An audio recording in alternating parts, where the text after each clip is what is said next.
Suara saya terdengar, teman-teman? Dengar, Bu. Dengar, Bu. Dengar.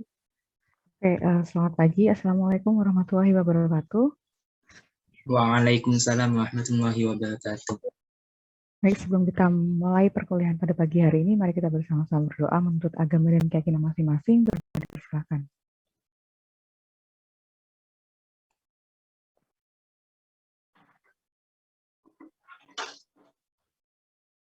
Berdoa selesai. Baik, slide saya sudah terlihat ya? Sudah, Ibu. Oke, selamat pagi teman-teman semuanya. Salam kenal ya. Nama saya Nur Fitri Widiastuti, biasa dipanggil Bu Novi gitu ya.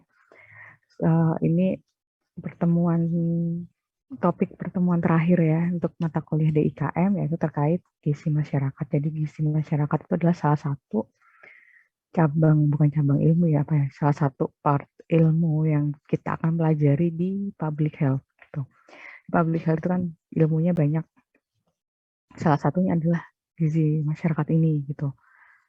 Mohon maaf ya, suara saya agak ini karena saya lagi radang ya. Terus jadi kalau agak nggak jelas nanti silahkan bertanya ya gitu. Baik, ini adalah ya salah satu cabang ilmu. Jadi teman-teman di Kesmas itu tidak ada, meskipun ada peminatan ya nantinya gitu, teman-teman ada peminatan, namun teman-teman itu tidak ada, maksudnya kalau udah masuk peminatan gizi atau peminatan biostat, EPID, nah itu nanti SKM-nya cuma itu aja gitu, maksudnya ilmunya cuma yang gizi aja atau EPID aja atau Kesling aja atau K3 aja, enggak ya. Jadi sarjana kesehatan masyarakat itu harusnya menguasai semua cabang ilmu itu gitu. Jadi tidak bisa dilepaskan ketika meskipun teman-teman nantinya sudah masuk ke peminatan tertentu gitu. Contohnya ini adalah gizi masyarakat. Tapi nanti kalau udah lulus apa yang lainnya dilupakan, nggak seperti itu ya konsepnya ya gitu. Kesmas ya kesmas, kesmas is all gitu ya. Meskipun masuk ke peminatan K3 ya teman-teman harus menguasai gizi, menguasai EPID, menguasai biostat dan lain-lain. Kompetensinya semuanya itu bukan hanya di peminatan aja, dan itulah yang beberapa yang sering dilupakan oleh mahasiswa ketika sudah masuk ke peminatan. Jadi ketika kita sudah masuk ke peminatan ya dipikir bahwa Kesmas itu adalah dunia Kesmas adalah peminatannya aja. Itu salah ya, bukan seperti itu ya teman-teman. Yang perlu dipahami oleh teman-teman semua di sini. Tidak ada egosentris di masing-masing peminatan. Jadi semua peminatan tuh sama. Hanya fokusnya saja, maksudnya hanya ketertarikan untuk lebih mendalami yang mana. Peminatan tuh hanya seperti itu. Tapi untuk konsep ilmu public health itu adalah semuanya. Bahkan nyawanya public health itu sebenarnya ada di biostat dan EPID. Biostat, EPID dan ilmu ilmu perilaku ya, itu nyawanya ada di situ. Jadi gizi itu salah satu hanya sebagai konten ya, konten untuk ya konten aja ya gitu, konten untuk membahas terkait apa tuh kontennya, konten public health-nya gitu ya. Di ilmu kebijakan, perilaku, biostat, EPID, nah itu di semua peminatan itu pasti akan ada itu gitu. Jadi yang bilang biostat susah atau EPID susah, ya bukan susah ya gitu ya, emang harus dipelajari, susah mau nggak mau gitu ya. Termasuk di gizi pun, di peminatan gizi nanti juga ketemu EPID gizi ya gitu. Seperti itu. Jadi ya nyawanya public health itu sebenarnya ada di ya EPID, bios, perilaku dan kebijakan di situ. Karena semua keilmuan akan masuk ke ada empat hal itu di semua peminatan. Jadi meskipun teman-teman masuk ke peminatan kebijakan atau peminatan ilmu perilaku ya PKIP, pasti akan ketemu dengan EPID dan bios gitu. dan tidak akan jangan terpisahkan itu. Jadi ya teman-teman, saya mau berbicara ini bahwa itu apa ya, harus ditanamkan di dalam diri teman-teman sendiri bahwa public health itu banyak ya, kompleks. Nah, itulah yang harus dipikirkan oleh teman, harus apa ya, dijiwai oleh teman-teman sampai sampai teman-teman lulus gitu. Oke, itu aja pengantar dari saya. Bisa masuk ke tema kita pada 2 minggu ini ya, yaitu 2 minggu ini terkait gizi masyarakat. Gitu.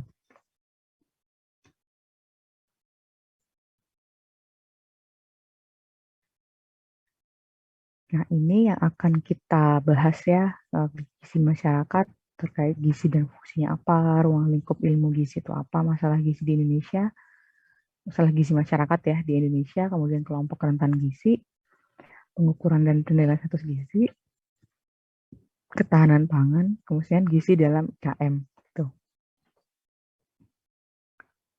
Nah, ini perkenalan dari saya. Saya Nur Fitri Widiastuti. Saya dulu S1, S2 di UGM ya, dari gizi, dari prodi gizi. Jadi saya sebenarnya bukan SKM, bukan sarjana kesehatan masyarakat ya, tapi saya sarjana gizi gitu, tapi S2-nya saya memilih public health gitu. Kemudian pengalaman kerja saya dan juga itu ya, yang resmi ya, yang tidak resmi juga banyak gitu ya. Kemudian peminatannya saya minat di gizi masyarakat, terutama di bagian determinant of nutrition status, lebih ke ibu dan anak sih kalau saya ya, gitu. Lebih ke ya gizi ibu dan anak. Kemudian saya juga minat di manajemen data sekunder untuk seperti pengolahan data di data-data sekunder global dan nasional seperti Riskesdas, SDKI, FLS, atau data-data lokal dari puskesmas maupun dinkes seperti itu.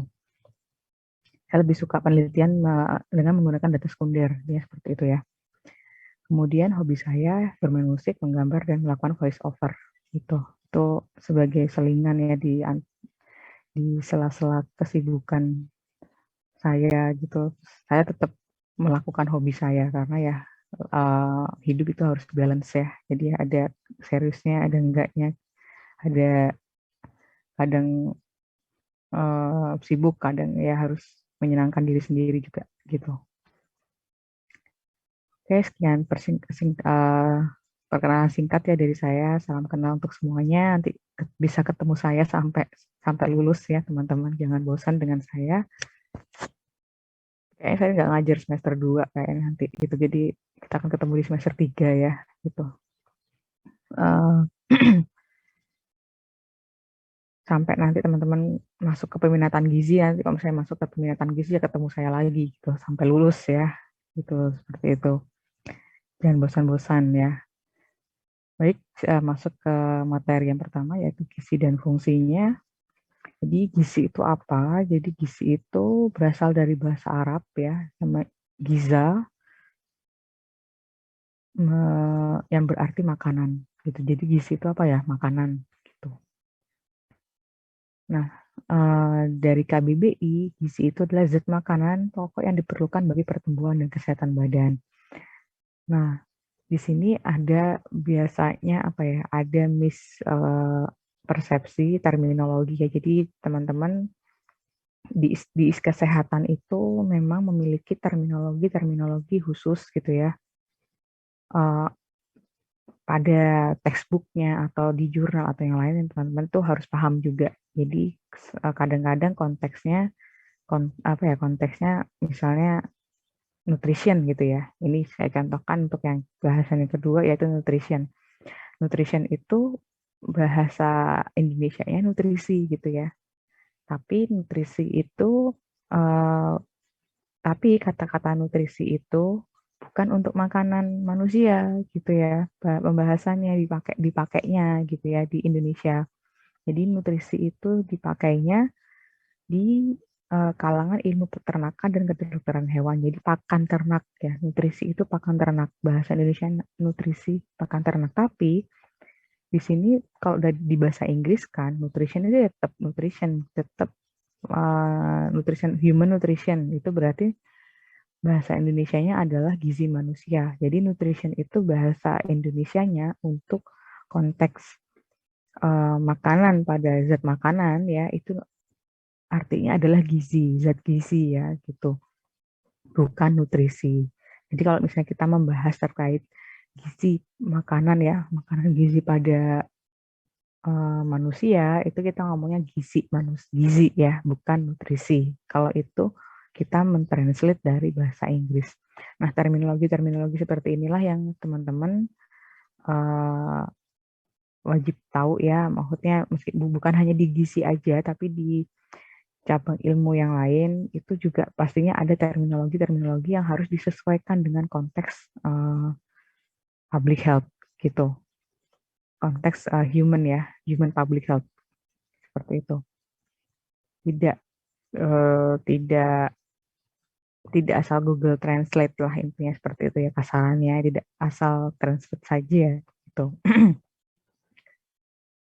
Oke, di sini makanan itu apa? Gizi adalah zat makanan, dan makanan sendiri itu apa ya? Makanan sendiri itu sesuatu yang dapat dimakan dan masuk ke dalam tubuh dan memberikan apa ya, manfaat dan dampak terhadap tubuh seseorang manusia gitu ya.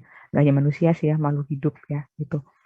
Di makanan itu yang dimakan oleh manusia berproses di dalam tubuh manusia dan memberikan manfaat atau dampak kepada tubuh makhluk hidup seperti itu. Nah, ini jenis-jenis zat gizi ya, jenis-jenis zat gizi secara umum ya, ada zat gizi makro dan zat gizi mikro.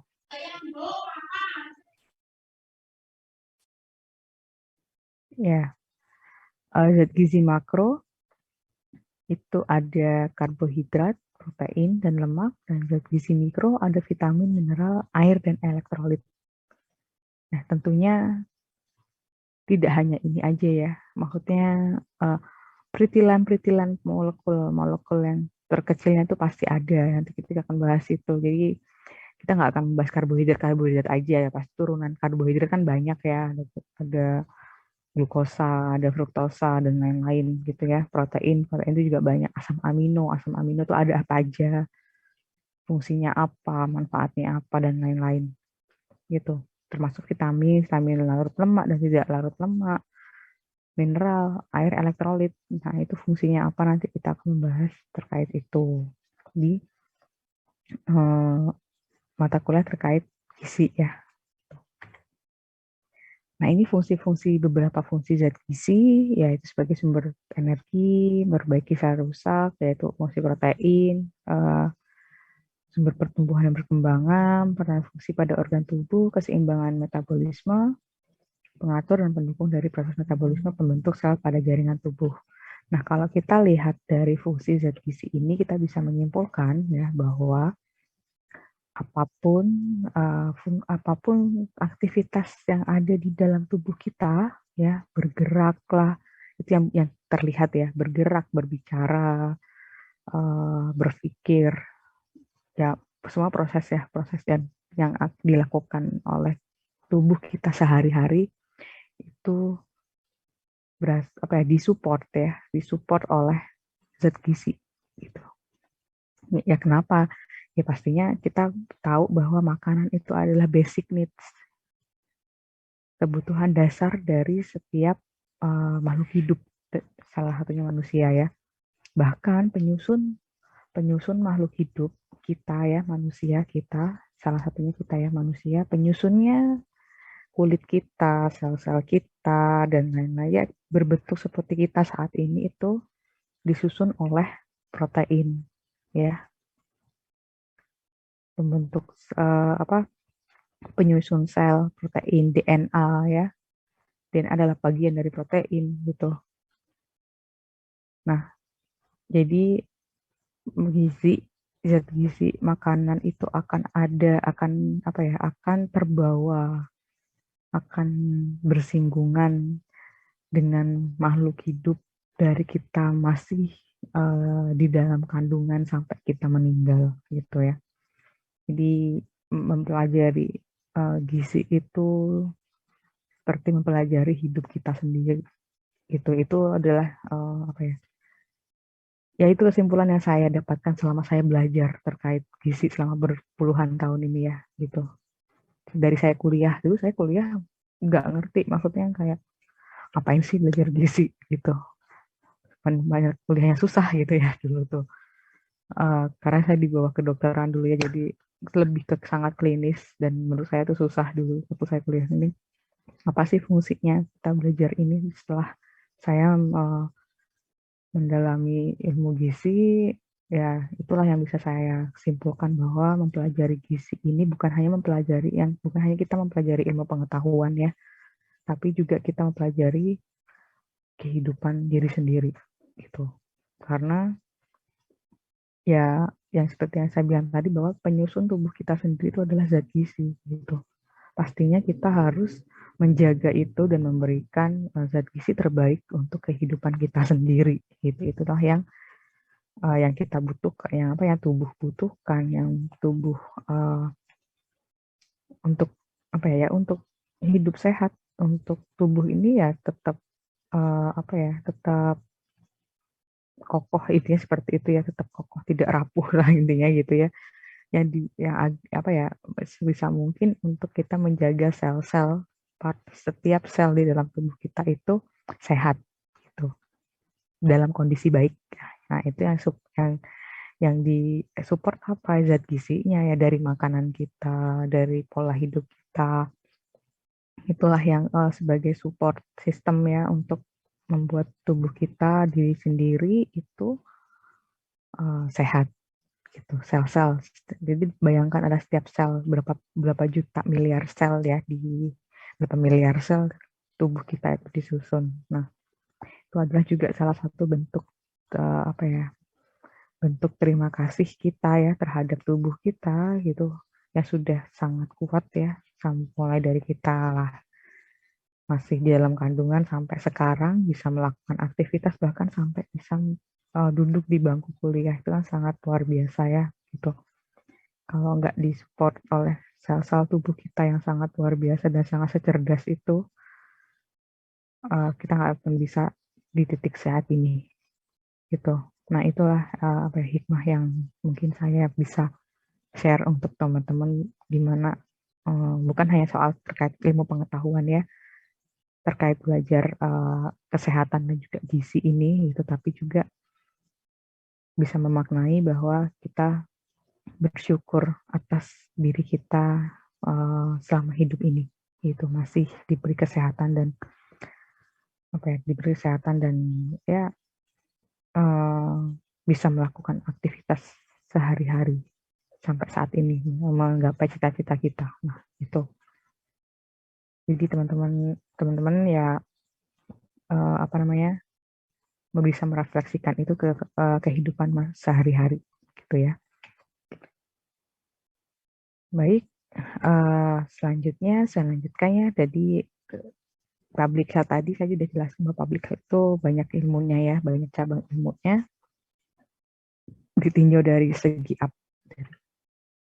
apa ya, gitu. Kemudian di ilmu di gizi sendiri, di gizi sendiri itu ada spesialisasinya lagi, bukan spesialisasi, apa cabang fokus-fokusnya lagi gitu. Nah, ruang lingkup ilmu gizi itu apa aja? Jadi intinya ilmu gizi itu, kalau intinya ya, inti dari ilmu gizi itu cuma 3 ya. Mempelajari bahan pangannya, zat-zat gizi dari bahan pangan tertentu gitu ya. Kemudian yang kedua, mempelajari bagaimana zat gizi dari bahan pangan tertentu itu berproses di dalam tubuh, dalam metabolisme tubuh. Kemudian yang ketiga yaitu apa sih dampak dari proses tersebut terhadap pertumbuhan, perkembangan, dan kelangsungan hidup manusia. Nah, itu sebenarnya hanya tiga ini aja yang kita pelajari di gizi ini. Tapi 3 ini ya peritilannya banyak ya, kok dijabarkan satu persatu itu pasti nggak akan selesai ya, satu hari satu malam gitu. Jadi banyak sekali ya untuk apa sub-sub pembelajarannya itu kalau didalami sudah ya nggak habis-habis lah kalau didalamin gitu. Saya aja sudah belajar gizi selama berapa tahun ya sejak saya kuliah, hampir 12 tahun ya, itu kayak nggak habis-habis. Kayak banyak banyak aja yang saya belum tahu gitu ya, maksudnya ya semakin kita mendalami sebuah ilmu itu masih kayak kayak kita tuh semakin nggak tahu apa-apa gitu, karena ya kalau semakin didalami mas nggak habis, ternyata nggak habis-habis ilmu itu ya, emang kita sekecil itu ya gitu dibandingkan dengan ilmu yang diberikan oleh ilmu yang ada ya, ilmu yang diberikan oleh Tuhan gitu, sangat-sangat kecil, nggak ada apa-apanya. Jadi ya mau jumawa itu ya malu gitu ya, mau jumawa apa yang dijumawain gitu ya, mau dijumawain IPK berapa 4, lu IPK 4 itu apa sih gitu kan, kalau dilihat dibandingkan dengan ilmu yang nggak habis-habis gitu ya, nggak akan habis-habis, nggak kayak nggak akan habis, ilmu itu masih akan berkembang berkembang dan berkembang terus seperti itu. Nah, ini untuk lingkup besarnya ya, ketika apa dibagi lagi dari ketiga tadi itu dibagi lagi ruang lingkupnya, yaitu ada gizi klinis, gizi masyarakat, gizi institusi atau food service management, kemudian gizi olahraga, gizi pangan, dan gizi molekuler. Nah, ini ruang lingkup gizi ya. Gizi klinis itu sifatnya lebih ke individual. Kita menangani gizi seseorang dengan penyakit tertentu secara individu dan tujuannya untuk kuratif atau rehabilitatif. Jadi udah sakit ya, untuk individu yang sakit. Untuk gizi klinis ini bukan sakit ya, tapi mengalami gangguan masalah gizi tertentu secara individu gitu. Kemudian kalau gizi masyarakat ini subjeknya adalah komunitas ya. Kalau gizi klinis tadi individu, kalau gizi masyarakat ini komunitas yang tujuannya untuk preventif dan promotif. Jadi biar bagaimana masyarakat itu melalui makanan ya istilahnya, melalui makanan tidak sakit. Nah, itu. Nah, inilah nanti yang kita lebih fokus ke situ gitu untuk di public health ini. Itu ya, gizi masyarakat yang di public health itu lebih ke sini. Jadi kita mempelajari determinannya, kemudian ya intinya mencegah masyarakat agar tidak sakit melalui jalur gizi. Nah, itu jalurnya melalui PET-nya, melalui jalur gizi, melalui makanan ya. Kemudian yang ketiga yaitu gizi institusi ya, ini gizi institusi atau food service management ini mempelajari terkait bagaimana memanajemen sebuah jasa boga ya, misalnya kantin perusahaan atau catering ataupun instalasi gizi di rumah sakit, bagaimana manajemennya, itu ada ilmunya sendiri ya. Jadi manajemen manajemen jasa boga itu banyak ya yang diperhatikan, baik dari segi SDM, finansial, kemudian marketing, kemudian aspek bisnis dan produksi sendiri. Jadi istilahnya kalau food service management itu lebih ke bisnis ya, lebih ke ya penyelenggaraan makanan dalam porsi yang besar. Nah, gitu. Bagaimana manajemennya? Agar apa? Agar makanan yang kita berikan kepada konsumen itu aman, bergizi, dan sehat. Nah, itu. Selanjutnya yaitu gizi olahraga. Ya, gizi olahraga ini menangani atlet ya, bagaimana atlet gizi pada atlet gitu. Kenapa dikhususkan ya? Karena atlet ya berbeda dengan orang-orang pada umumnya. Kenapa? Ya, karena komposisi tubuh atlet kan beda ya. Mereka melakukan exercise, ada aktivitas fisik yang intensitas tinggi, dan tentunya membutuhkan zat gizi atau makanan yang khusus gitu. Meskipun kalau jenisnya sih, kalau dalam bentuk realnya ya jenisnya ya sama aja kayak makanan kita. Tapi yang membedakan adalah waktunya dan juga jenis apa ya, jumlah makanannya yang berbeda. Jadi waktu misalnya sebelum tanding itu apa yang harus dimakan, setelah tanding tuh bagaimana, terus waktu waktu training tuh gimana. Nah, sebelum malam sebelum tanding lah, seperti itu. Itulah yang diatur ya. Ada makanan-makanan yang bisa meningkatkan atau mengoptimalkan performance atlet untuk mencapai sebuah prestasi tertentu. Nah, itu. Kemudian selanjutnya itu gizi pangan atau pangan fungsional juga ya. Gizi pangan di sini bagaimana banyak ya, gizi pangan tuh bisa terkait produksi pangan, apa ya, modifikasi pangan, kemudian juga kebijakan pangan, bagaimana pemerintah menjaga kestabilan pangan di wilayahnya, ketahanan pangan, kemudian juga modifikasi pangan lokal sehingga pangan itu meningkatkan tingkat ekonomi masyarakat sekitar, dan juga ya apa ya, diversifikasi pangan. Jadi kita tidak ketergantungan dengan beras dan lain-lain, itu masuk ke gizi pangan. Lebih ke ini kaitannya dengan pertanian ya nanti ya, gizi pangan ini lebih ke pertanian dan juga teknologi pangan. Nah, itu. Ya itulah, ilmu gizi itu nggak bisa berdiri sendiri ya. Jadi banyak ilmu lain yang juga berperan di situ. Kemudian selanjutnya yaitu gizi molekuler. Nah, di sini gizi molekuler itu lebih ke part apa ya, DNA ya, lebih ke protein, misalnya protein. Nah, protein yang mana, yang sebelah mana DNA protein yang sebelah, protein ayam misalnya. Protein ayam sebelah mana, DNA protein sebelah ayam mana yang bisa misalnya meningkatkan pertumbuhan atau apa. Nah, itu. Jadi ibaratnya apa ya? Komparasi similarity-nya tuh, kesamaan tuh kayak seperti ibaratnya kayak vaksin ya, vaksin makanan ya.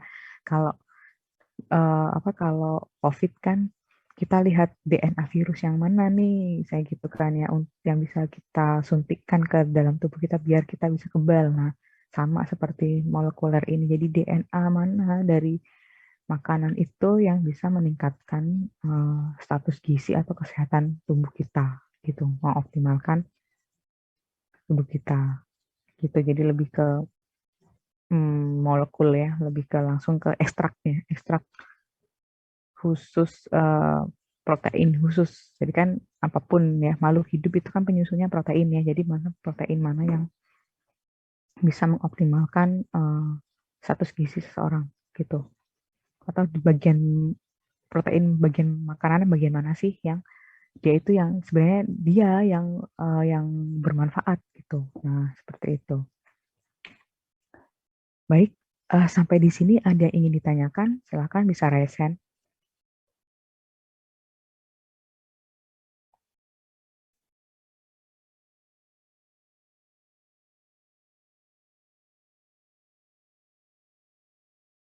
Atau sudah paham atau bagaimana?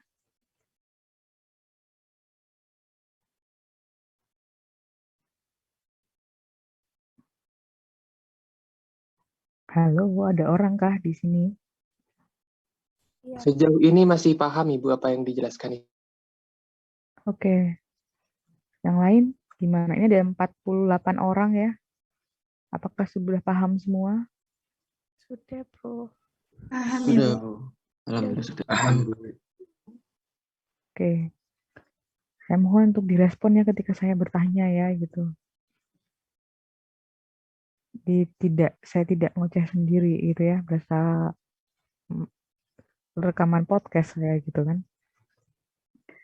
Oke, selanjutnya saya lanjutkan ya. Selanjutnya yaitu masuk ke mata kuliah gizi di FKM. Jadi mata kuliah gizi di FKM ini mulai masuk ya, mulai Ada itu di semester 3. Tapi ya sebelumnya kan sudah ada pengantar ya. Termasuk di IKM ini kan ada pengantar terkait gizi masyarakat juga. Tapi untuk masuk ke bagian gizinya itu mulai semester 3 gitu. Pertama apa ya kan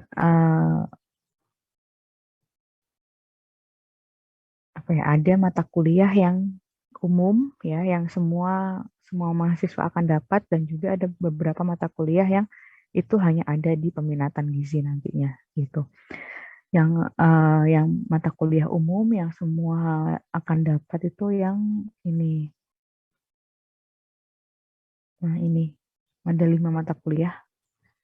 Kemudian yang khusus ada di peminatan gizi itu ada ini. Ini untuk kurikulum lama ya. Tapi nanti seiring perkembangan waktu ini juga ada perombakan kurikulum. Nanti untuk peminatan saya belum tahu mata kuliah mana yang akan ada penambahan atau pengurangan mata kuliah. Tapi intinya seperti ini gitu. Masih intinya seperti itu.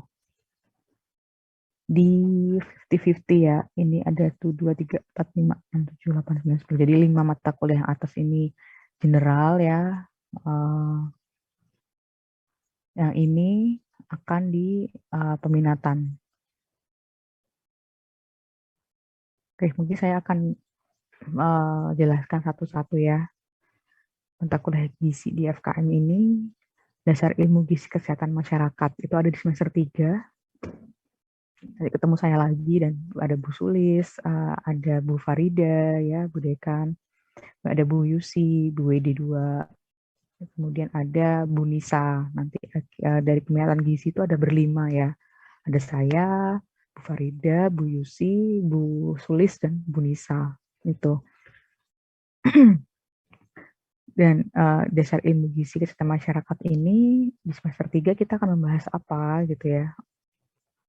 Sebelumnya nanti teman-teman di semester 2 itu mungkin nanti akan ada mata kuliah apa ya,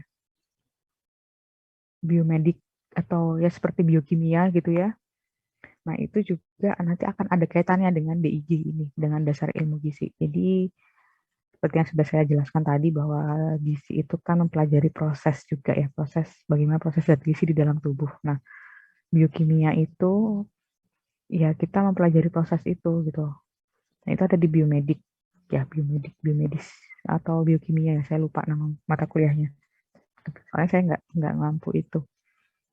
Nah, itu teman-teman pahami ya nanti gitu. Di situ bagaimana proses di dalam tubuh. Nah, kaitannya apa ya? Seperti yang saya bilang tadi ya, apapun proses aktivitas tubuh kita itu ada kaitannya, berkaitan langsung ya. Selalu akan berkaitan dengan zat gizi gitu. Jadi ketika nanti teman-teman membicarakan tentang masalah gizi A, B, C, D, E, itu tahu prosesnya seperti apa. Kenapa sih? Misalnya apa yang mudah, yang sederhana apa ya? Kenapa sih anemia bisa terjadi? Apa yang salah di dalam tubuh kita gitu kan? Atau kenapa kita bisa dehidrasi lah, gampangnya seperti itu ya. Mudahnya. Kenapa kita bisa dehidrasi? Nah, itu apa zat gizi apa yang tidak seimbang di kondisi dehidrasi itu. Nah, itu akan dipelajari di biokimia itu gitu. Ya, nanti juga akan dipelajari terus sih, maksudnya di dasar ilmu gizi itu juga akan ada bagaimana proses zat-zat gizi itu berkaitan dengan penyakit tertentu atau masalah gizi tertentu. Nah, itu juga akan dibahas itu. Jadi dasar ilmu gizi itu kita membahas bagaimana fungsi, peran dari masing-masing zat gizi, dan juga nanti kaitannya dengan masalah gizi gitu, bagaimana prosesnya. Nah, itu ya. Kemudian yang kedua yaitu semester 4 ya. Semester 4 itu ada ekologi pangan dan gizi. Ekologi pangan itu semester 4 atau 6 ya. Sepertinya semester 4 ya. Semester 4 itu nanti akan ada ekologi pangan dan gizi, dan juga gizi daur kehidupan. Nah, ekologi pangan dan gizi itu kita membahas apa? Kita membahas terkait yang gizi pangan tadi ya, gitu. Gizi pangan tadi, jadi banyak hal terkait kebijakan, terkait ekonomi pangan, kemudian terkait ketahanan pangan. Nah, seperti itulah gambaran dari ekologi pangan dan gizi. Jadi bagaimana pangan itu bisa sustainable dan dimanfaatkan oleh masyarakat yang ditinjau dari kebijakannya bagaimana, kemudian berapa jumlah stoknya, bagaimana bisa terbentuk harga makanan, nah seperti itu. Dan berapa sih rata-rata makanan penduduk Indonesia, nah seperti itulah yang dibahas ya. Kemudian gizi daur kehidupan. Gizi daur kehidupan itu yang dibahas zat gizi bagaimana kita menghitung kebutuhan gizi ya secara sederhana dan zat-zat gizi apa saja sih yang diperlukan oleh manusia, oleh seseorang di setiap fase kehidupan. Di sini fase kehidupan itu maksudnya mulai dari di dalam kandungan sampai dengan lansia gitu ya, janin, bayi, anak, remaja, dewasa, lansia. Nah itu masing dan atlet ya. Dan itu nanti akan dipelajari di sini bagaimana zat gizi itu diperlukan ya di gizi daur kehidupan.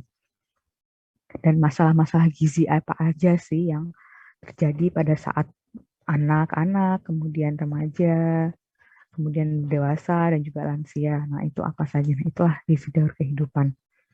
Kemudian yang selanjutnya yaitu semester 5, ya semester 5 itu akan ada gizi masyarakat.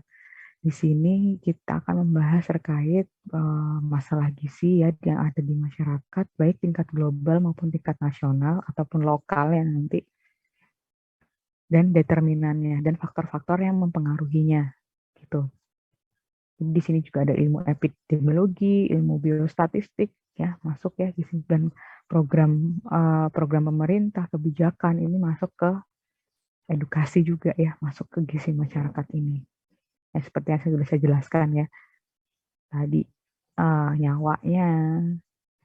nyawanya public health itu ada di epid, bios, ilmu perilaku, kebijakan, tapi terutamanya di epid bios ya. Itu yang saya pahami ya gitu. Lebih ke program ya, nanti lebih ke program juga di gizi masyarakat ini. Kita akan membahas public health di gizi kesmas tuh ya di gizi masyarakat ini gitu. Banyak determinan ya, faktor-faktor yang mempengaruhi. Jadi semua hal baik terkait sanitasi nanti juga akan kayak ada kaitannya dengan gizi, terkait K3 dan lain-lain, kebijakan dan lain-lain. Jadi holistiknya ada di gizi masyarakat ini. Kemudian selanjutnya di semester 6 itu akan ada mata kuliah penilaian status gizi.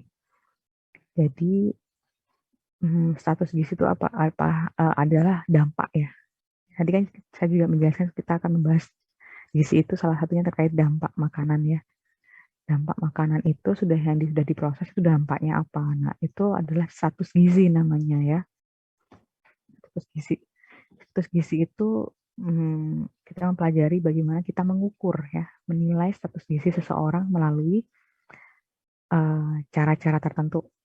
Ada 4 cara, melalui cara antropometri, biokimia, fisik klinis, dan juga intake makanan. Nah, kita bisa menilai status gizi seseorang dengan keempat metode itu, gitu. 4 cara itu ya. Dan ini adalah yang tidak ada ya. Sebenarnya poin gizi masyarakat, poin gizi itu ada di status gizi ini, penilaian status gizi. Poin yang tidak ada di keilmuan yang lain gitu. Yang hanya bisa dilakukan oleh orang-orang yang belajar gizi, yang itu adalah di penilaian status gizi ini poinnya. Ya kita mau intervensi, mau apa ya, mau memperbaiki gizi seseorang, misalnya mau memberikan prescription diet atau konseling diet kepada seseorang atau program gizi kepada masyarakat, itu kita harus tahu namanya status gizi masyarakat atau orang tersebut dulu. Ibaratnya identifikasi masalahnya ada di penilaian status gizi ini gitu. Jadi di awal ya, maksudnya awal bagaimana kita awal di mana kita mengetahui masalah gizi dari seseorang itu ada di penilaian status gizi ini, seperti itu. Oke, selanjutnya yaitu mata kuliah di peminatan. Jadi nanti semester 6 teman-teman sudah mulai masuk ke peminatannya gitu ya, semester 6. Kalau belum ada perubahan ya kurikulumnya. Oke, nanti untuk di peminatan gizi akan ada 5 mata kuliah peminatan, yaitu KIE gizi. Jadi ya di sini bagaimana kita melakukan konseling ya, konseling gizi baik secara individu maupun secara komunitas, secara massal ya. Dan bagaimana membuat desain media juga. Jadi tidak hanya di PKIP ya untuk untuk membuat desain media dan lain-lain terkait edukasi. Jadi di gizi pun juga akan mempelajari itu, bagaimana teman-teman membuat medianya, bagaimana teman-teman melakukan edukasi, konseling pada individu dan juga pada masyarakat gitu ya, apa yang harus dilakukan, persiapannya apa aja gitu. Dan selanjutnya yaitu surveillance gizi. Surveillance gizi itu lebih ke bagaimana sistemnya, surveillance sistemnya, bagaimana sistem kesehatan terutama di gizi, yang terkait gizi ya ini bisa berjalan untuk monitoring dan evaluasi program surveillance ya. Ya seperti COVID nih ya, pasti kan ada sistem surveillance-nya, bagaimana bagaimana intervensi atau program yang kita berikan itu berjalan dengan efektif dan efisien. Monitoring evaluasinya lewat sistem surveillance ini gitu. Jadi sistem surveillance itu tidak hanya ya seperti yang saya jelaskan tadi, epidemiologi, biostatistik, ilmu perilaku dan kebijakan itu akan ada di semua peminatan gitu ya. Termasuk gizi juga. Jadi salah besar ketika teman-teman menghindari biostat dan epid gitu ya, katanya biostat susah gitu. Kalau menurut saya sih enggak ya gitu ya. Asalkan belajar aja ya pasti bisa. Jadi karena mindsetnya dulu yang biostat itu akan menghitung-hitung ini, enggak ya gitu. Sekarang kan ada zamannya software ya gitu. Ya kita harus tahu basicnya. Basicnya memang basic biostat adalah matematika ya gitu. Dan EPID juga matematika basicnya gitu. Dan itu hanya basic ya. Untuk aplikasinya pasti nanti teman-teman akan dibantu oleh software gitu. Jadi nggak akan menghitung prevalensi ataupun menghitung odds ratio ataupun signifikansi dengan menggunakan manual, tapi kan kita menggunakan software-software tertentu. Dan itu pun bisa dipelajari ya, seperti SPSS atau Stata atau R atau Python. Dan sekarang sudah banyak sekali bisa dipelajari melalui YouTube. Saya aja belajar dulu melalui YouTube ya, kayak Stata gitu atau R. Dan belajarnya lewat YouTube aja ya, bisa dipelajari sendiri gitu ya. Gitu. Itu lah. Jangan takut deh dengan biostat atau epid atau yang lain gitu. Yang matematiknya ini di gizi juga akan menghitung juga ya nanti ya, kita ketemu matematika lagi. Jadi jangan takut dengan matematika ya. Karena bisa dipelajari, ya, berhitung itu kan basic dasar ya gitu. Di ilmu manapun masih akan ada menghitung, meskipun ekonomi ya pasti ekonomi malah banyak matematikanya gitu. IPA dan IPS itu sama aja ya gitu. Kemudian selanjutnya yaitu ada mata kuliah penyusunan program gizi. Di sini kita akan membahas terkait bagaimana sih program itu ada gitu ya.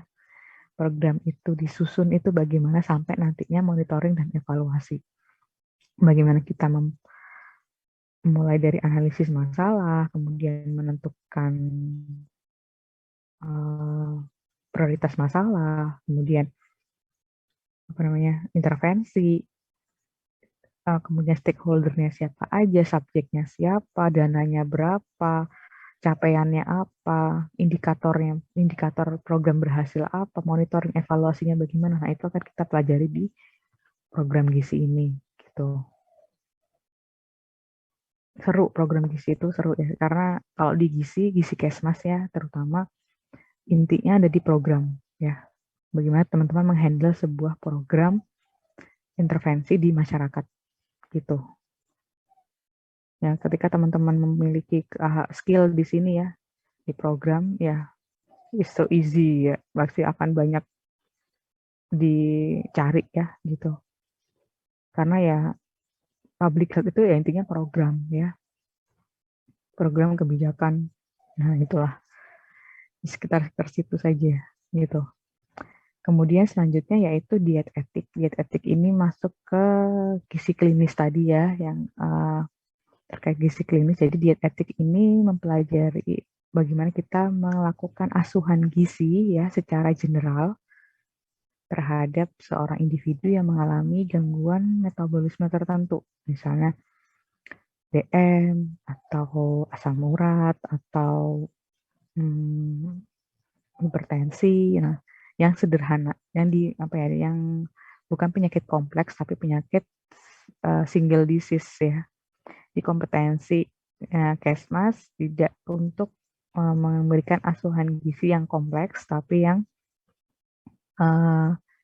sederhana gitu, yang masalah penyakit yang general ya gitu. Kalau yang khusus seperti individu yang memiliki banyak komplikasi, nah itu kompetensi dari ahli gizi gitu. Yang sampai sampai misalnya ada pasien di rumah sakit yang DM, kemudian gagal ginjal, hipertensi dan lain-lain, nah itu urusannya ahli gizi gitu. Kalau Kesmas lebih yang penyakit yang general banyak terjadi di masyarakat seperti anemia, hipertensi, asam urat, DM, yang itu bisa diaplikasikan di kehidupan sehari-hari apa ya, bisa dikerjakan secara mandiri ya. Tapi kalau ahli gizi itu kan yang di rumah sakit, dia lebih ke bagaimana dia mengkuratif apa ya, memberikan makanan ya pada saat kondisi dia sakit gitu di rumah sakit. Nah, kalau Kesmas ini bagaimana nantinya ketika sudah sakit kembali ke masyarakat, kembali ke rumah lagi atau kembali ke masyarakat lagi, masih si seseorang ini bisa menghandle dirinya sendiri secara mandiri gitu. Nah, diet etik di Kesmas seperti itu ya. Kemudian yang terakhir, manajemen gizi institusi. Di sini manajemen gizi institusi itu seperti yang sudah dijelaskan tadi, bahwa bagaimana kita melakukan manajemen pada sebuah jasa boga. Baik itu di kantin perusahaan, catering, instalasi gizi rumah sakit, dan lain-lain. Dan juga terkait bisnis. Nah, gitu. Bagaimana kita memberikan pelayanan penyelenggaraan makanan secara massal dengan menggunakan sumber daya seefektif dan seefisien mungkin, baik terkait sumber daya manusia, sumber daya dana ya, dan juga peralatan dan lain-lain. Itu. Lalu juga kita marketingnya ya, apa sih bisnis plan-nya bagaimana di situ perhitungannya. Itu tuh di manajemen gizi institusi. Baik, mungkin itu overview ya dari mata kuliah gizi di FKM. Mungkin ada yang ingin ditanyakan?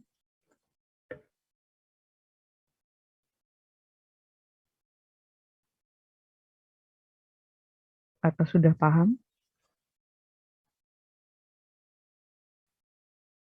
Sampai di sini masih paham, Bu. Paham, Ibu. Yang lain? Masih Paham, Bu. paham, Bu. Paham, Bu. Alhamdulillah paham, Bu. Yang lainnya lagi? Kayaknya belum semuanya ya. Alhamdulillah paham, Ibu. Udah Paham. paham, Bu? Alhamdulillah, Alhamdulillah Mas, sudah paham Bu.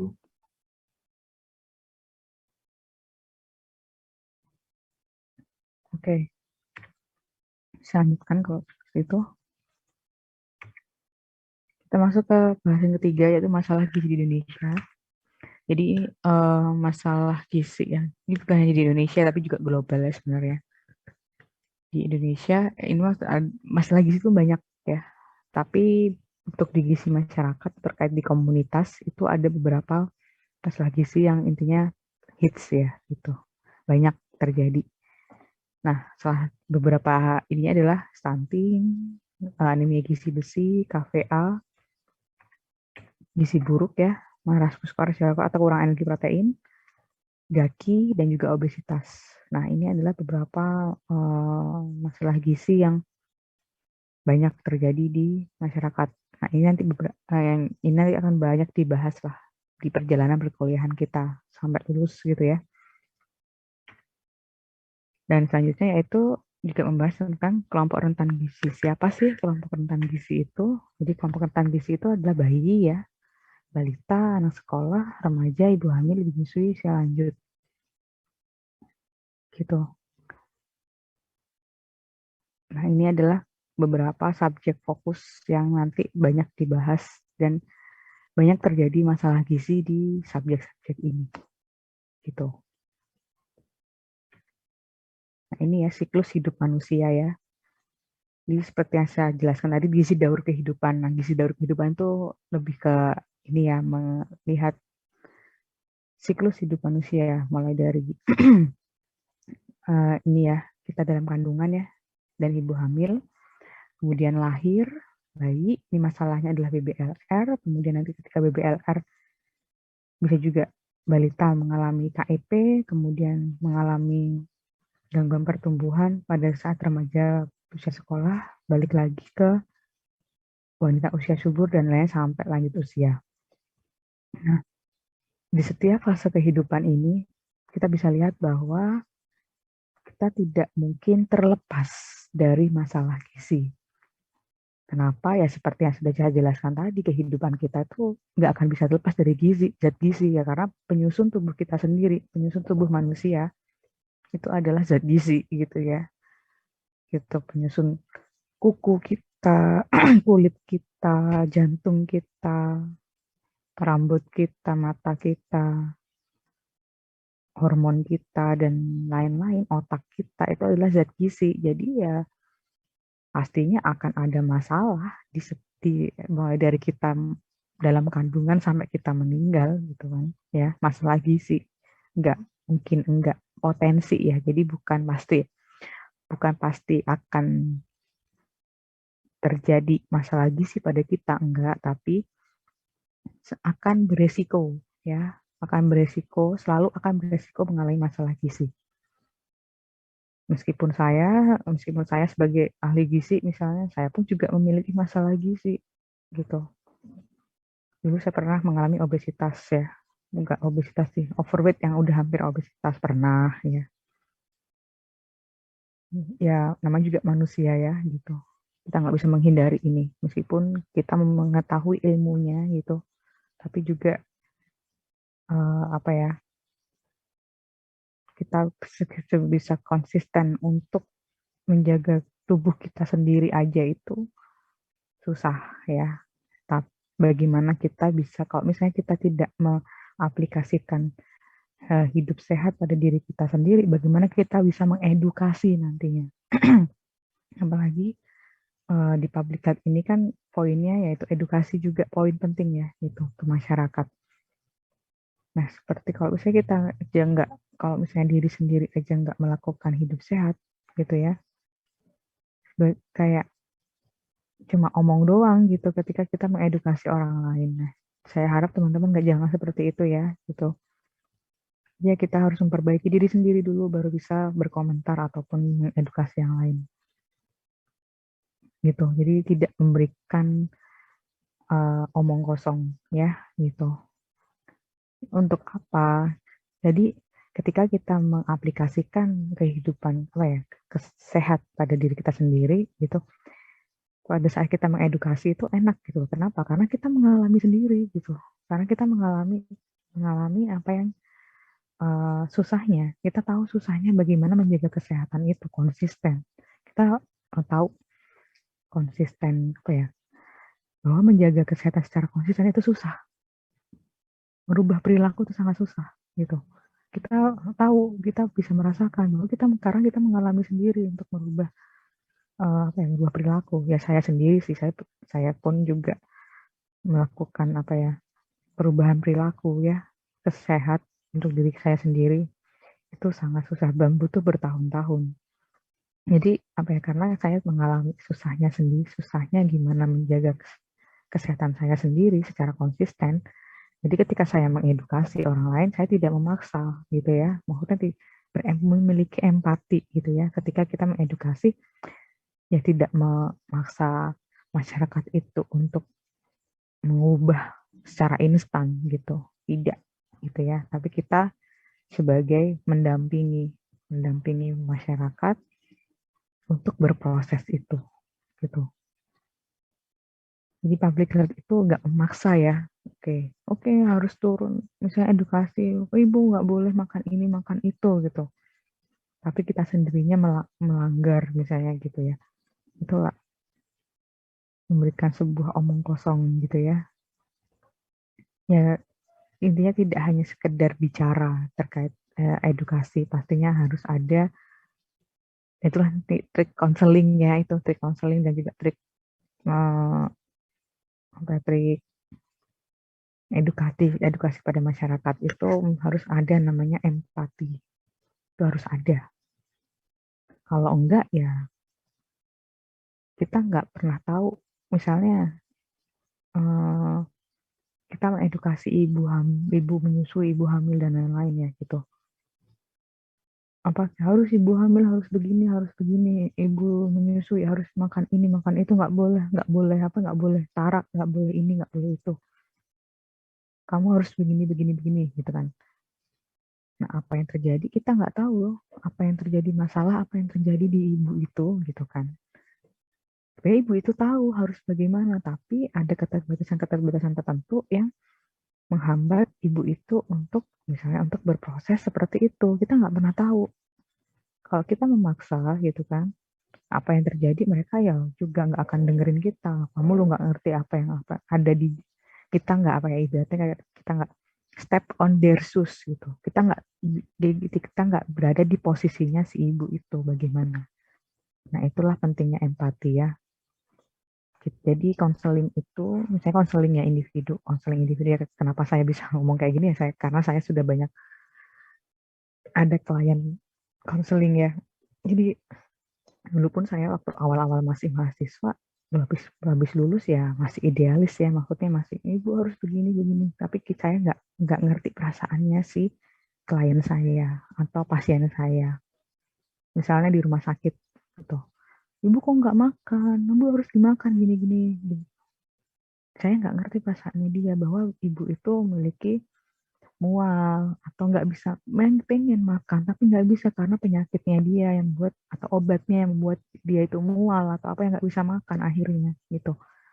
Dulu saya nggak ngerti itu, maksudnya kayak nggak peduli, pokoknya lu harus makan gitu kan, gitu. Dulu tuh saya seperti itu. Tapi seiring berjalannya waktu ya gitu, oh ya iya saya harus tahu dia kenapa gitu kan, kenapa dia nggak makan, kenapa dia nggak bisa makan. Pasti setiap orang tuh pengen hidupnya tuh sehat, pengen. Nggak ada yang orang sakit apalagi ya, nggak pengen dia tuh sakit gitu. Kalau bisa memilih, dia ingin milih sehat gitu kan. Nah kita tidak bisa memaksa itu, ataupun kok contohnya di masyarakat itu mengubah perilaku, misalnya buang air, buang BAB di sembarang tempat gitu. Nah kita nggak bisa memaksa, Bu harus di jamban. Nah jambannya aja nggak punya, gimana gitu kan. Bu nggak boleh, harus BAB-nya harus di jamban, harus begini, harus begitu, harus bersih gini. Nah kita nggak tahu mereka mau banyakkan masih di sungai karena mereka nggak punya jamban ya. Kita masa bisa ya kecuali kalau kita menyediakan jamban gitu ya gitu. Kita hanya sekedar keluar-keluar tapi nggak mengerti kondisi dari masyarakat itu ya nonsens ya. Nggak akan terjadi itu namanya perubahan perilaku. Yakin lah saya ya gitu. Berubah perilaku di masyarakat ya susah sangat ya gitu ya. Jadi teman-teman juga sebagai calon edukator ya di public health ini, saya harap untuk menumbuhkanlah rasa empati itu kepada mungkin diri sendiri dulu ya, lebih ke diri sendiri dulu, memahami bagaimana cara mempelajari empati itu ya kita harus mengerti maunya kita apa, diri sendiri dulu gitu. Kadang kita kan nggak tahu sebenarnya kita maunya apa sih kayak gitu kan. Gitu. Nah, itulah cara untuk mempelajari bagaimana kita bisa menjadi edukator yang tidak hanya tidak hanya menjual teori ya gitu. Karena tidak dimungkiri bahwa teori dan kenyataan itu bisa saya bilang ya lebih dari 80% adalah berbeda ya. Kenapa saya bisa bicara seperti ini ya karena saya dulu praktisi gitu ya. Saya pun juga sebenarnya bingung ketika saya masuk ke dunia akademik gitu ya. Dunia akademisi saya tuh bingung.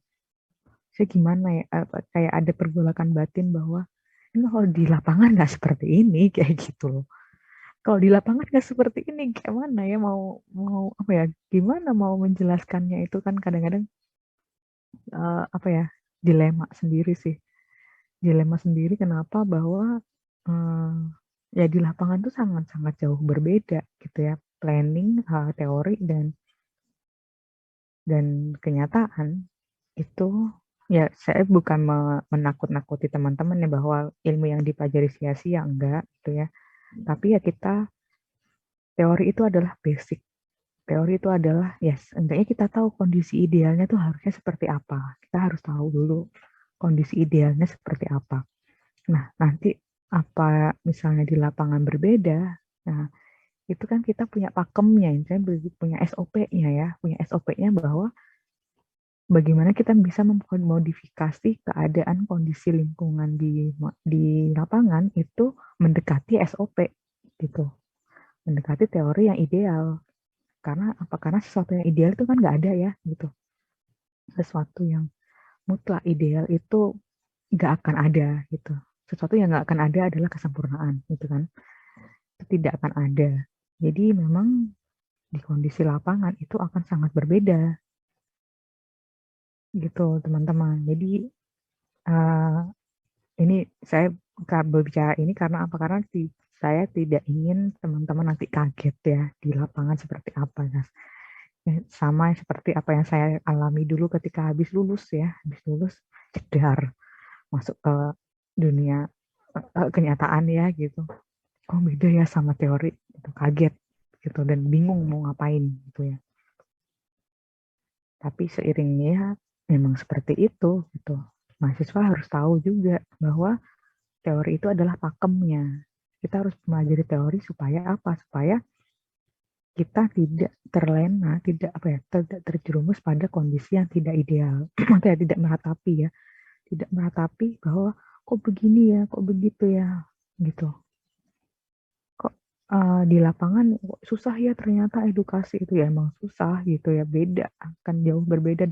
Kalau di teori kan ya begini caranya begini ya, kelihatannya mudah ya, tapi ketika sudah menjalani ya susah juga gitu, tidak semudah itu gitu. Nah, itulah yang teman-teman harus mulai untuk memahami dan juga apa ya,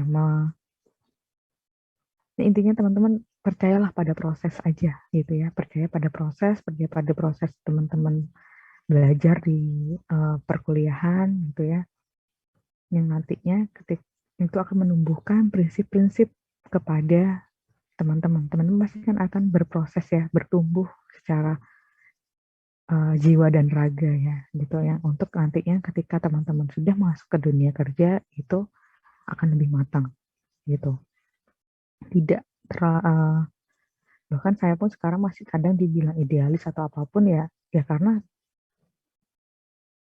saya tahu pakemnya gitu. Ya, ketahu teorinya ya secara ya kita untuk mendapatkan hasil yang maksimal gitu kan kita harus mendekati teori gitu kan, mendekati kondisi idealnya gitu. Modifikasi, bagaimana cara memodifikasi agar misalnya programnya, sebuah program itu bisa mendapatkan hasil maksimal dengan mendekatkan dengan teori yang ada, hasil-hasil penelitian yang ada gitu. Nah, seperti itulah apa ya bekerjanya. Oke. Baik, sampai di sini ada yang ingin didiskusikan? Mohon izin bertanya, Ibu. Oke, silakan Ira. Kalau di lingkungan desa, nggih, Bu, kalau diedukasikan apa ya, Bu? Kalau gizi terkait untuk peningkatan gizi kan kebanyakan mungkin menurut orang-orang di desa kan mahal, nggih, Bu. Terus orang-orang desa itu diedukasi pasti kayak bilangnya, kok mahal banget gini-gini. Nah, itu kalau untuk mengatasi hal yang seperti itu, untuk mengedukasinya pripun, nggih? Terima kasih. Oke. Iya, saya paham. Saya juga pernah mengalami itu ya, gitu. Dulu. Tapi sekarang enggak. Maksudnya ketika kita mau edukasi masyarakat, ya kan pertama kita harus tahu masyarakatnya itu seperti apa di sana. Lokasinya di mana, di desa mana. Nah, kita harus search, ibaratnya kalau kita mau melakukan edukasi ya kita harus kepo dulu. Kepo dulu masyarakat di sana tuh tingkat ekonominya seperti apa, sasarannya siapa. Kemudian kalau terkait makanan ya, terkait makanan, di sana itu pangannya apa yang banyak dikonsumsi gitu. Sebenarnya kayak kita kepo dulu gitu ya, di sana tuh yang banyak apa sih gitu. Misalnya kayak di Jember ya, di Jember. Di Jember itu makanannya banyak apa? Beras dan juga singkong misalnya gitu ya. Nah, terus kemudian lauk hewaninya apa yang banyak di sana. Ya meskipun itu akan membutuhkan waktu ya untuk melakukan kekepoan itu. Gitu. Tapi itu yang kita bisa pahami nantinya ketika kita tahu kondisi situasi di sana, kita memberikan, misalnya memberikan apa ya, komposisi makanan yang baik itu sesuai dengan makanan mereka gitu kan. Nggak lucu kita misalnya di desa paling pelosok, mana sih pelosok di Jember itu ya, Sumber Jambe lah ya, atau Tempurrejo itu yang pelosok ya, itu kita ngomong ibu harus makan salmon ya, bisa diketawain lah kita gitu kan ya, orang di sana nggak ada salmonnya gitu. Jadi memilih jenis makanan lokal. Itu jadi pangan lokal tadi. Makanan lokal mungkin seperti enggak apa ya? Semua di sini juga saya ingin apa ya? Ingin menanamkan bahwa semua makanan itu baik. Semua makanan itu baik gitu. Enggak ada yang enggak baik, tapi yang menyebabkan apa ya? Makanan itu bisa jadi obat dan juga bisa jadi racun ya. Yang membuat apa ya? Yang membuat menjadi baik itu ketika jumlahnya tepat, jumlahnya cukup. Intinya makan itu adalah cukup gitu. Baik jenisnya maupun jumlahnya. Nah itu sesuai dengan prinsip gizi seimbang. Nah gizi seimbang itu nggak harus yang mahal. Itu yang perlu dibarisbawahi. Nggak harus muluk-muluk di sana apa sih buahnya. Misalnya buah nggak harus buah yang susah dicari seperti mulberry atau strawberry atau apa sih yang di sini nggak ada tuh. Oh yang harus impor ya apa ya yang mahal, blueberry misalnya seperti itu karena nggak ada. Kalau di sana ya adanya pisang ya sudah pisang itu juga bagus, pepaya yang murah atau jambu biji yang mudah ditemui itu juga bagus gitu. Jadi ya, ibaratnya bahwa nggak ada makanan yang nggak baik, even junk food ya. Saya tuh kadang suka sedih ketika banyak yang mendiskriminasi apa ya, mengkambing hitamkan junk food atau makanan itu sebagai makanan yang jelek lah inilah. Jadi kita nggak boleh ya memaki makanan tuh nggak boleh gitu, bukan nggak boleh. Ya gimana ya? Makanan itu juga punya nyawa, intinya seperti itu. Makanan itu punya energi ya, punya nyawa, yang itu yang akan memberikan manfaat untuk tubuh kita. Jadi sebenarnya agak enggak bijak kalau kita itu memaki ya, atau oh saya nggak suka ini, saya nggak suka itu, misalnya nggak suka sayur atau apa. Itu kita nggak boleh seperti itu ya. Maksudnya itu kan preference, itu kan keinginan kalian ya, keinginan kita. Misalnya saya nggak suka sayur gitu, itu keinginan, tapi kan tubuh membutuhkan gitu ya. Kita ya kita balik lagi ke butuh dan ingin. Di konsep apapun kita tuh harus melihat bahwa kita itu butuh, bukan ingin gitu. Keinginan kita itu ya di bawah dari kebutuhan. Jadi kebutuhan kita yang utama gitu kan, yang kita butuh, bukan yang kita inginkan. Hidup tuh seperti itu ya, karena yang kita butuhkan apa ya itulah, kita hanya mengikuti yang kita butuhkan aja, bukan yang kita inginkan ya, karena kita manusia punya ego dan lain-lain ya, karena kenapa keinginan itu bisa ada gitu. Jadi itulah yang kita tekankan ke edukasi ke masyarakat ya terkait gizi, itu adalah apa yang kita butuhkan. Tubuh itu butuh apa gitu loh. Masalah jenis makanan itu ya mengikuti mengikuti apa yang ada di sana gitu. Yang penting mengikuti prinsip gizi seimbang, makan beraneka ragam, apapun makanan itu baik. Percaya nggak sih kalau kita membaik-baiki makanan, apa ya, terkait sugesti ya, maksudnya bukan sugesti juga. Jadi ketika kita berbicara dengan makanan yang kita makan, itu secara nggak langsung makanan itu apa ya, memberikan energi yang lebih loh buat kita gitu.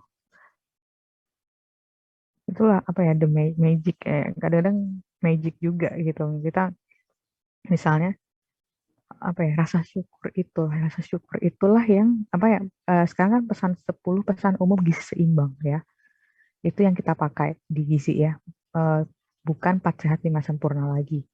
Nah, salah satu bunyi dari pesan gizi seimbang itu adalah mensyukuri apa yang kita makan.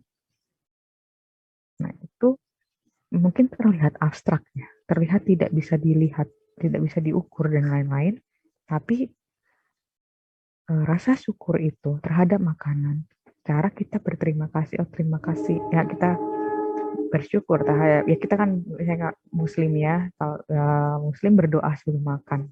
Nah, itu adalah rasa syukur itu yang secara magic ya, itu bisa memberikan dampak baik untuk tubuh kita. Rasa syukur itu gitu. Dilihat apa ya, bukan dilihat dari kandungan gizinya, tapi entah apa ya, rasa syukur itu sendiri itu memiliki magic sendiri untuk kesehatan tubuh, metabolisme tubuh kita gitu, secara psikologis ya. Seperti itu. Jadi yang nggak harus memaksa kita membawa makanan kota ke desa gitu, makanan kota itu yang lebih baik daripada makanan desa, enggak seperti itu ya. Sudah, makanan yang di desa aja yang ada di sana, saya lele atau ikan lemuru, ikan teri, ikan apa yang ada di sana, ya udah itu aja yang dibahas gitu. Bisa dipahami ya, Ira? Coba Ira ya tadi ya yang bertanya. Nggih, Ibu, paham. Terima kasih. Oke. Mungkin ada yang lain? Mohon izin bertanya, Ibu. Oke, Farah, silakan. Kan biasanya di daerah pedesaan itu, misalkan ada yang baru saja operasi, kan dari dokter disarankan untuk mengonsumsi makanan yang bagaimana gitu nggih, Ibu, kan sudah ada. Namun dari pihak keluarga sendiri itu biasanya masih menganggap kalau itu tuh nggak baik karena setelah operasi itu nggak boleh makan ini, seperti itu, Ibu. Nah, itu bagaimana nggih, Ibu? Terima kasih. Bagaimana apanya maksudnya? Maksud saya tuh kan kita sudah disarankan makan makanan oleh dokter yang baik itu apa. Nah, namun kalau dari sudut pandang pihak keluarganya itu menganggap kalau makanan itu tidak baik dikonsumsi setelah operasi gitu, Ibu. Oke. itu berarti gini, aduh, ini panjang lagi nih ceritanya ya, mengedukasi keluarga ya, gitu. Jadi gini, prinsipnya adalah ya yang sudah terjadi, itu kan sudah terjadi ya, maksudnya yang sudah terjadi ya sudah kan, gitu. Sebenarnya ketika kita kehidupan kita, apa yang terjadi pada kita, keputusan apapun yang ada untuk kita itu adalah tanggung jawab diri sendiri. Itu teman-teman yang perlu untuk dipahami ya. Kemudian keluarga itu adalah support system kita. Gitu, support system. Jadi keputusan apapun, keputusan A, B, C, D, E, F, G, H, I, J yang akan berdampak pada hidup kita, itu harus kita sendiri yang memutuskan. Gitu. Namun pastinya kita mempunyai prinsip itu harus mempunyai alasannya, gitu ya. Misalnya kayak tadi. Oke, misalnya saya nih ya, saya habis operasi, gitu. Oleh dokter disuruh gini, makan ini nih. Tapi keluarga saya nggak boleh, gitu. Nah, tentunya keputusan itu kan harus saya yang memutuskan. Oke, saya akan mengikuti yang mana, gitu kan ya. Gitu, mengikuti yang saya pahami, gitu ya. Yang ya gimana biar kita tidak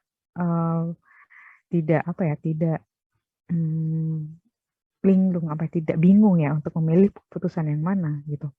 Ya pastinya kita harus tahu ilmunya, gitu ya.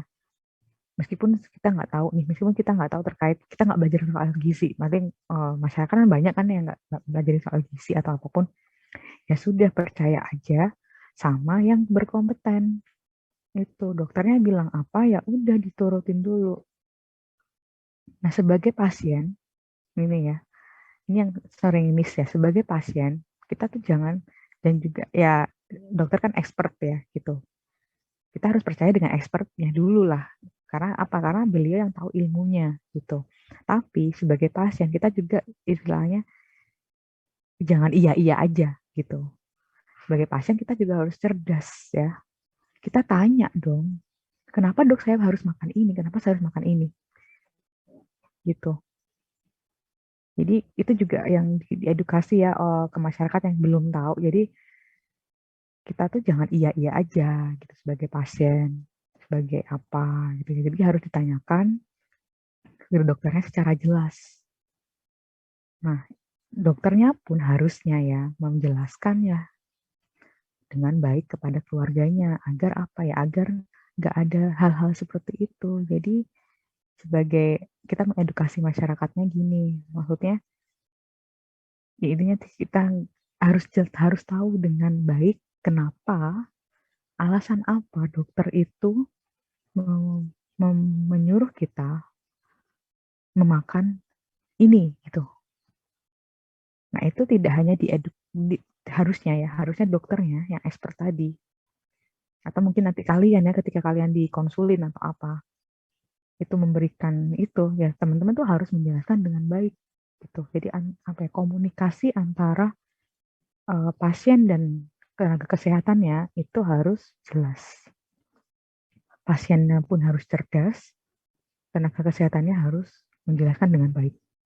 Itulah. Ketika ini terjadi, pasti saya yakin keluarga juga akan pasti paham kenapa dia kenapa dia harus makan ini, makan itu. Seperti itu kan. Misalnya keluarga itu menuntut nggak boleh nih, nggak baik. Itu kan persepsi dia gitu. Persepsi dia yang mungkin bisa benar, bisa salah gitu. Ketika kita tidak memiliki ilmunya ya gitu. Ya itulah manusia ya gitu yang kadang suka ngomong duluan tanpa tahu ilmunya gitu. Makanya kita diajarkan bahwa kalau kita nggak tahu ilmu, kita lebih baik diam aja gitu ya. Bisa dipahami bagaimana mengedukasinya ya. Dan itu belajar teman-teman nanti juga sebagai tenaga kesehatan juga harus belajar ini gitu ya. Komunikasi itu penting gitu. Jadi kalau memberikan informasi itu jangan nggak hanya 1-2 kata aja meskipun pasien kita banyak gitu ya. Tapi kan pasti akan ada pasien-pasien prioritas kan, kayak gitu. Nah, pasien-pasien prioritas itu bukan yang kaya, bukan enggak ya. Pasien prioritas itu ditinjau dari ditinjau dari keparahan penyakitnya atau keparahan masalahnya gitu. Itulah kenapa kita ada yang prioritas, ada yang ya kalau yang biasa aja ya pasti kita edukasinya biasa aja. Tapi kalau yang kompleks gitu ya pasti kita akan lebih effort untuk melakukan edukasi. Bisa dipahami ya? Bisa Ibu. Mohon izin untuk menanggapi. Jadi Iya. semisal ada kejadian seperti itu, nggih, itu dari dokternya sendiri itu juga harus menjelaskan mengapa harus mengonsumsi makanan seperti ini kepada pihak Iya, keluarga. iya Begitu harus. nggih? Iya harus. Sebenarnya itu harus ya, dokter itu tidak hanya menjelaskan pada pasien karena pasiennya sakit ya. Kalau sakit itu kan nggak bisa mikir ya, gitu kan? Udah diedukasi kok pastinya yang edukasi keluarganya juga. Edukasi itu nggak hanya pada subjek yang kita tuju ya, tapi juga keluarganya gitu. Jadi biar nggak terjadi miskomunikasi itu tadi. Seperti itu. Dan juga sebagai pasien dan keluarganya juga harus cerdas. Kok saya harus, kalau nggak tahu ilmunya ya, misalnya habis operasi nggak boleh makan yang protein hewani gitu. Tapi dokternya nyuruh makan hewani. Nah, ditanya kenapa saya harus makan ini, kenapa gitu. Kalau pasiennya nggak nanya ya pastinya dokternya juga udah paham nih. Ya seperti saya lah, kalau misalnya saya nanya, teman-teman ada yang nggak paham, ya kalau misalnya kalian nggak nanya, ya saya kan nggak tahu gitu kan. Teman-teman paham atau enggak gitu. Seperti itu ya Farah, bisa dipahami ya. Baik Ibu, terima kasih. Oke. Yang ini siapa nih tadi yang resen?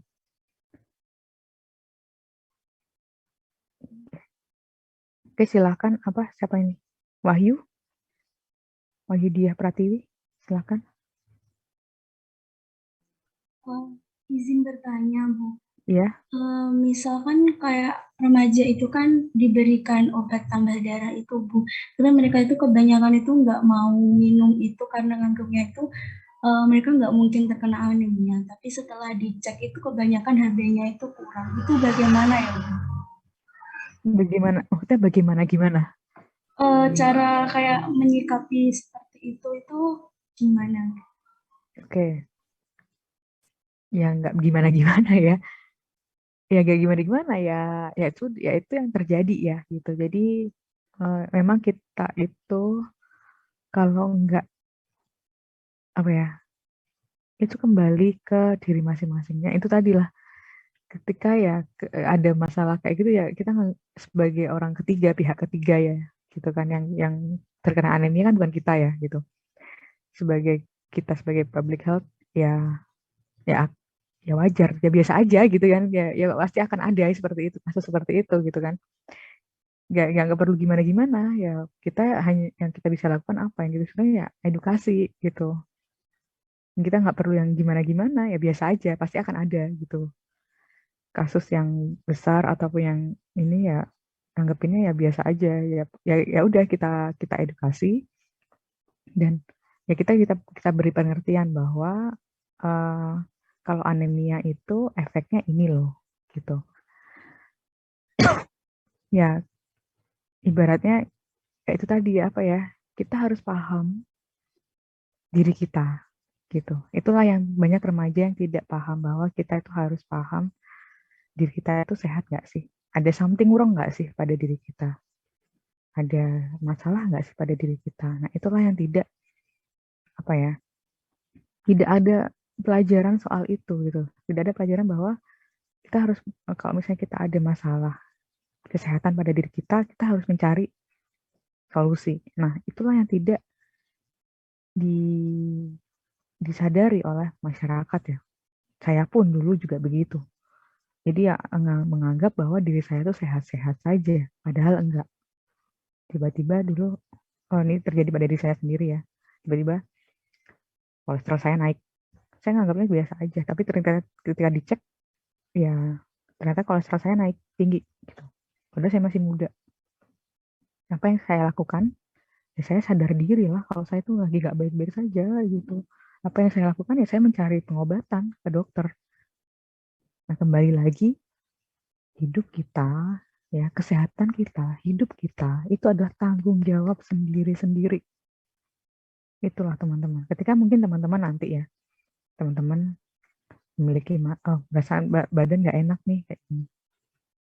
Ternyata setelah dicek, anemia gitu. Ya apa yang dilakukan? Ya teman-teman harus sadar bahwa teman-teman tuh anemia gitu. Apa yang dilakukan? Cari pengobatan secara mandiri. Ya, you have to be independent ya gitu. Nggak bisa bergantung dengan orang lain gitu. Kita bisa membantu orang lain, tapi kita tidak bisa bergantung pada orang lain gitu. Seperti itu. Ya harus sadar diri ya, sadar diri bahwa apa yang terjadi pada kehidupan, pada kondisi tubuh kita, kehidupan kita, kita harus tahu. Kita yang paling tahu apa yang terjadi pada diri kita sendiri. Sebagai orang luar, misalnya saya sebagai edukator ya, melihat kejadian anemia yang tadi, yang saya bisa lakukan apa ya? Hanya edukasi, gitu. Yang harus berupaya untuk menyembuhkan dirinya sendiri siapa ya? Dia subjek yang terkena anemia tadi. Kita sudah memberikan, oke, kita edukasi. Oke, ini anemia ya, nanti teman-teman minum ini TTD gitu, tambah darah. Kalau misalnya nanti si remaja itu nggak mau konsumsi itu, ya sudah, itu tanggung jawabnya dia gitu loh teman-teman. Kita nggak perlu yang, wah kamu harus minum ini, harus memaksa. Enggak. Kita tuh nggak boleh memaksa orang lain ya. Kita tidak bisa mengubah orang lain selain orang itu mengubah dirinya sendiri. Itu yang harus teman-teman pikirkan ya. Kita nggak bisa mengubah orang lain. Itu. Kita hanya bisa mengubah diri sendiri. Meskipun itu seorang dokter pun, ahli gizi pun, dosen pun ya. Itu nggak akan bisa membuat mahasiswa, misalnya saya dosen ya. Saya tidak bisa mengubah mahasiswa saya menjadi mahasiswa yang pintar atau apa. Nggak bisa. Saya hanya bisa mengedukasi, memberikan perkuliahan, mementorin, memfasilitasi teman-teman untuk belajar. Tapi apakah saya bisa mengubah teman-teman menjadi pintar, menjadi IPK-nya 4 semua? Nggak bisa. Yang bisa mengubah siapa ya? Mahasiswa sendiri, kalian sendiri. Seperti itu. Oke, bisa dipahami ya sampai di sini? Bisa Ibu, terima kasih. Oke. Siapa lagi tadi? Elsa Fira, silakan. Baik Ibu, terima kasih atas kesempatannya. Sebelumnya mohon izin bertanya Bu, terkait yang tadi dari PPT tentang masalah gizi dalam siklus hidup manusia. Nah itu kan kalau gizi janin tidak baik, selanjutnya bayi akan mengalami yang namanya BBLR gitu ya Bu. Terus di situ ada tanda panah IMR, perkembangan mental terhambat, resiko penyakit kronis pada usia dewasa. Nah, yang ingin saya pertanyakan bagaimana caranya kita mengetahui si bayi ini atau seseorang ini mengalami mental yang terhambat, begitu Bu? Jadi gini, kenapa bayi bisa mengalami BBLR ya? Bayi BBLR itu terjadi karena pada saat kondisi di kandungan itu bayi itu tidak mendapatkan zat gizi yang baik, nutrition yang baik gitu, yang diberikan oleh ibunya. Dia nggak mendapatkan asupan gizi yang baik selama dalam kandungan. Akhirnya apa BBLR? BBLR ini apa? Berat badan lahir rendah. Nah, pertumbuhan golden age pertumbuhan balita itu ada di usia 0 sampai 2 tahun. Golden age-nya. Di situ ada perkembangan organ, perkembangan motorik, sensorik, dan lain-lain. Nah, ketika ini tidak, ya saya sudah menjelaskan bahwa kehidupan kita, aktivitas kita itu sangat ditunjang oleh zat gizi. Ketika itu tidak dipenuhi, apa yang terjadi? Pasti akan ada pertumbuhan dan tumbuh itu kan nggak cuma tumbuh ya, dia berkembang. Tumbuh dan berkembangnya itu pasti akan ada ketidaksempurnaan. Salah satunya ada di mental. Mental seseorang, mental anak maksudnya pada saat usia sekian harusnya dia bisa merangkak, tapi dia belum bisa, atau harusnya pada saat usia sekian dia sudah bisa berbicara, tapi belum bisa seperti itu. Nah, itu karena apa ya? Karena zat gizi yang belum terpenuhi. Dan juga mungkin ada terjadinya infeksi-infeksi yang lain, infeksi penyakit yang itu menghambat penyerapan zat-zat gizi yang dia makan. Meskipun itu makanannya oke, udah cukup, makanannya bagus. Tapi karena mungkin ada infeksi atau ada penyakit tertentu yang mungkin tidak tahu ya, itu bisa menghambat penyerapan zat-zat gizi dan akhirnya mempengaruhi perkembangan otak anak. Mental itu kan ada di otak ya. Perkembangan itu kan perkembangan itu terlihat abstrak sih sebenarnya ya. Kita nggak bisa yang menilainya gimana ya, expertnya lah yang menilai gitu. Siapa misalnya dokter anak ataupun psikolog ataupun dokter ya gitu untuk perkembangannya, menilai perkembangan seperti itu. Itu ranahnya dokter ataupun psikolog untuk menilai apakah perkembangan mental anak itu baik atau tidak. Seperti itu, kira bisa dipahami ya. Baik, bisa Ibu. Terima kasih Ibu. Oke, tumbuh kembang itu ya kita harus tahu juga ya, tapi sepertinya itu bukan ranah kita untuk menilai tumbuh kembang anak itu baik atau tidak. Tapi kita harus tahu bagaimana cara menilai tumbuh kembang anak gitu. Seperti itu. Oke, tadi ada yang present lagi, nggak ada ya? Oke, kalau nggak ada, saya cukupkan sekian dulu ya. Kita sambung minggu depan untuk diskusi terkait masalah gizi kesehatan ini. Jangan lupa. Oh ya, ini untuk rule saya ya, untuk mungkin bisa dipakai sampai nanti kalian lulus. Jadi kalau saya itu, dosen kan memiliki rule masing-masing ya. Kalau saya itu, saya lebih ke saya sangat-sangat objektif ya. Ketika kalian bisa tidak masuk, ya sudah gitu kan. Dan saya tuh membebaskan mahasiswa saya untuk masuk atau tidak di mata kuliah saya. Saya nggak akan ngecek absensi, nggak akan ya. Ngapain gitu loh, kalian udah gede ya. Yang butuh siapa gitu, yang butuh siapa, kalian butuh nggak gitu. Kalau nggak butuh ya udah gitu loh. Saya nggak perlu untuk teman-teman itu datang tapi kondisi kosong gitu, ya ngapain, mending nggak usah datang juga sekalian gitu. Saya nggak akan ngecek absen satu-satu, ya kalau nggak masuk ya silahkan, mau masuk ya silahkan gitu. Terus juga tugas ya, saya akan memberikan beberapa tugas ya, kalau misalnya kadang-kadang itu untuk membantu teman-teman belajar lebih baik, belajar lebih dalam. Nah, tapi kalau misalnya teman-teman tidak mengerjakan ya tidak apa-apa, saya tidak akan marah ya gitu. Kan teman-teman punya hak untuk tidak punya pilihan ya. Jadi kita tuh hidup itu harus memilih ya. Teman-teman punya pilihan tidak mengerjakan, dan saya pun juga punya pilihan tidak menilai gitu.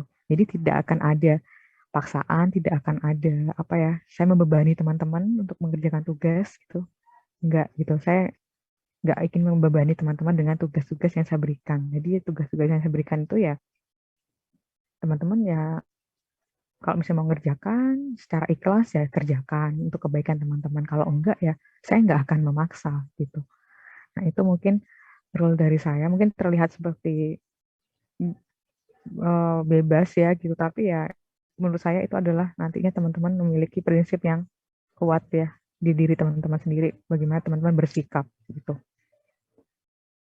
Terus kemudian kalau ada kerjaan kelompok ya gitu, saya membebaskan teman-teman saya minta teman-teman ketika ada yang tidak ikut mengerjakan di tim kelompok itu, teman-teman boleh mencoret namanya, tidak memasukkan. Dan saya tidak akan nanya, kok ini namanya nggak ada? Oh berarti kalau misalnya dia nggak ada di dalam nama yang disetorkan ke saya, laporan yang disetorkan ke saya, berarti ya dia nggak kerja, gitu aja. Jadi nggak banyak saya tipe orang yang nggak banyak drama ya gitu.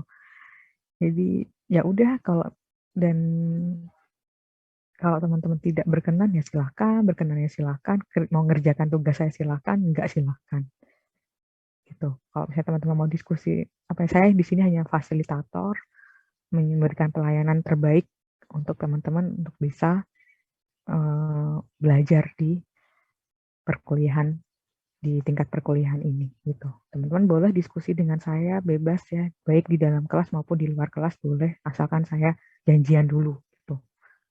Bu, saya ingin diskusi ini itu boleh silakan. Gitu.